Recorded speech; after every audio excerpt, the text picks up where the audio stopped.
Ever since Netflix first started getting involved in anime, the anime sphere wasn't happy, let's just say that. The biggest issue that a lot of people were having with the company was that they were so focused on binge watching. Everything that Netflix has always kind of provided has always been centered around the idea of just dropping full seasons for people to binge through, that it wasn't something that anime fans were into. We've become so accustomed to all these other companies like Crunchyroll, Funimation, HIDIVE that were all focusing on simulcast. Once it airs in Japan, the episode comes over here, we get to watch it. But again, Netflix was doing something different. They were holding it, oftentimes way past the season's end, before they would do a full dump of the series for everybody to see. And in effect, I would argue, killed the fandom around that particular series. The hype, the discussion, everything around that show just died. And now we're seeing that same effect and that same strategy coming into play as Disney Plus themselves start to get involved in the anime sphere. Following the same strategy that Netflix did, Disney Plus is trying to get into the Japanese industry. And how they fail to do that is getting involved in anime. So they've grabbed several shows for this spring season and are now doing, again, the same thing that Netflix did. Yes, there's some areas where they are doing simulcasting of it, but for a lot of regions, including our own, we're left wondering when we're going to see these shows, if we're going to see these shows, and are they going to be full dumps at the end of the season? And so as I'm watching Summertime Rendering and thoroughly enjoying the show, I'm getting frustrated. I'm seeing again that same effect happen to so many shows with Netflix, now happening with this show and Disney Plus. So with this video, I want to pose a question to you all. Please let me know in the comments down below if you agree or disagree. Do you believe these companies holding onto these shows and releasing them in full at the end of the season ruins the show? Ruins the popularity, ruins the discussion around it, either due to the fact that it's now bingeable, or the fact that the fandom itself is so divided and split up and I'm watching it sporadically. To explain my reasoning why I think this is so damaging to the show's popularity and the discussion around it, let me get into an interesting example of this whole concept. Back at my previous job, there was some cases where I would watch shows with other people that I worked with. Not anime, sadly, but Western shows. The first example I have is Justified. Really love that show. Really great modern take on a Clint Eastwood. Timothy Oliphant was absolutely fantastic, but I was watching it with another coworker. And every week, we had so much fun discussion around what happened in the episode, what they did in the episode, and yes, theorized on what we felt was going to happen in the next episode. If something terrible happened to a character, we were talking about, is this the end of them or is this a fake out? It was a lot of fun discussing it. We even had bets over certain conclusions that would come in the show. And my second example, and a completely different outcome, is Stranger Things. This is a series that a couple of my coworkers all wanted to watch together.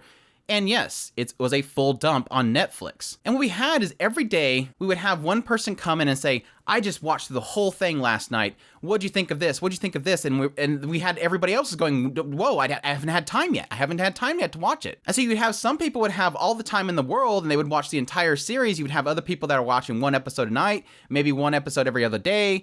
And so you had this kind of scattering of who could talk about what at what time, and it eventually turned this whole thing where all we were doing is talking about the ending in the end. What happened in episode 2 didn't really matter anymore. We had forgotten about it because by the time we finally watched the whole thing, we couldn't discuss it. And then by the time we all watched it, the person that watched it first had forgotten everything at that point. It changed how the discussion went. It shifted it from per episode occurrences to really just what happened in the end. And the inability for some people to really discuss while other people discussed about it. It fractured and fragmented the discussion around each individual points of the show. Taking it back to anime itself, for those that are not aware of my channel, I do a lot of episode by episode impressions of certain shows. And some of the shows that I love talking about the most is mystery shows. Shows that have some sort of intrigue, some question mark in the show that people can start theorizing on as it's airing. Odd Taxi, Shadow House, yes, even Sunny Boy before they decided to strike my channel. These are shows that have questions that are being created as the show airs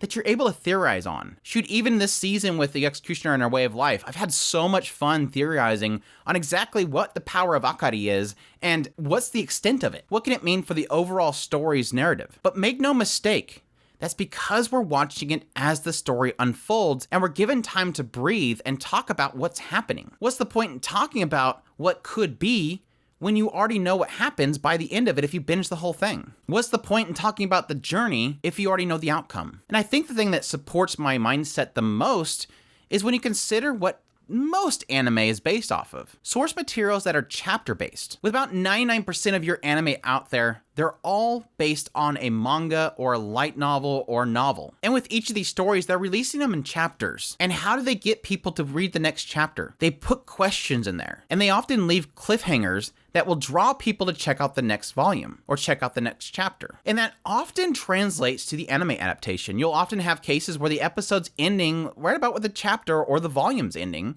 and that creates that desire to see where it goes next. The writers know this, and they purposely do this to grab an audience and keep them watching or reading. And again, when you don't have those breaks, you don't create that question mark. You don't create the intrigue because all you have to do is click the next episode. The time that people take a break away from it and start talking to each other and having that fun discussion is lost. And yes, for a lot of people, this doesn't really matter.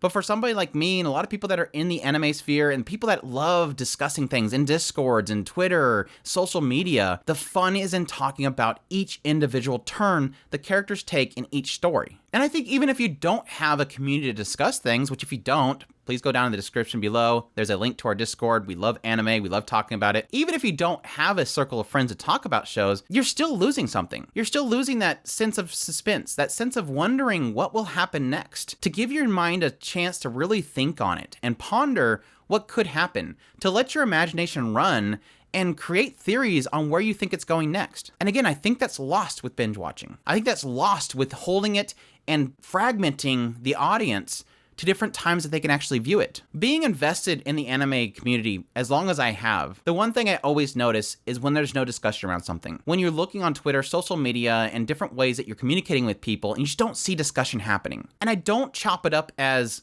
like with this season, summertime rendering is just not good. I chop it up as that it's not technically available, people don't want to go out of their way to go find it, and if it's not just in their queue for Crunchyroll or something, they're just not going to bother. It's too out of the way, and that saddens me. And it's the same effect that we technically have with everything on Netflix. If it's held, people go, oh, it's on Netflix, I guess I won't be seeing it for a while. And then when it finally releases, they're too busy with the next season.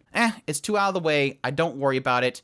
It's always there, maybe I'll watch it sometime. And again, I think it's more than just killing a discussion, which is fun. It's muddying the fandom around that particular show. And that hurts the most. To know that a show has potential to be extremely popular if everybody could just watch it and create an echo chamber and a booming of communication that everybody sees. We've seen that with things like Ranking of Kings. When Ranking of Kings came out, most people weren't paying attention to it, but it was because the people that did watch it were screaming from the rooftops, you need to go watch this show, it's doing such incredible things, that everybody started hearing that and jumping in on it. But when you have something that's completely unavailable, you don't have that hype. That hype's not there to build people to come after it. Yes, there's a lot of people, including myself, Chibi Reviews, a lot of other people that are really kind of hyping up summertime rendering, but again, it's not available readily to most people, and they don't want to go to figure out how to find it. Thankfully for the legality of anime, a lot of people have kind of rested on being comfortable with groups like Crunchyroll, Funimation, High Dive to provide them all the shows this season.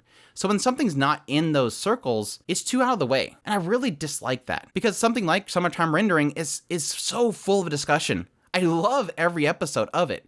I love theorizing what's going to happen next. But I know by the time the masses watches it, that hype's going to drop. And again, they're probably going to watch it full binge and they're going to miss this fun that's coming from just speculating on what will happen next. They're going to have the 25 episodes, they're going to binge through it, they're going to have all the answers given to them, and then there's nothing to really talk about. It'll still be enjoyable. Don't get me wrong. I just think it's going to lose a lot of that fun that comes from speculation. But again, I want to know what your guys' thoughts are. Definitely in the comments down below. Let me know. Do you agree, disagree? Do you think it's that impactful on it? Do you love discussing about shows on a weekly basis? Do you think it kind of kills it when you get a binge show rather than being able to watch it as it goes? That idea of everybody kind of being in sync on what episodes are available they can watch. But I hope that you guys enjoyed this video. If you did, make sure to hit that like button down below. It definitely helps us out. Additionally, make sure to subscribe if you have not already. Definitely appreciate you guys following us. Also, if you want to support us more, we have a link to our Patreon and a tips link in the description below. We definitely appreciate everybody that supports us. And again, if you love talking about anime, make sure to jump in that Discord as well. Again, we appreciate everybody that supports us, and y'all take care.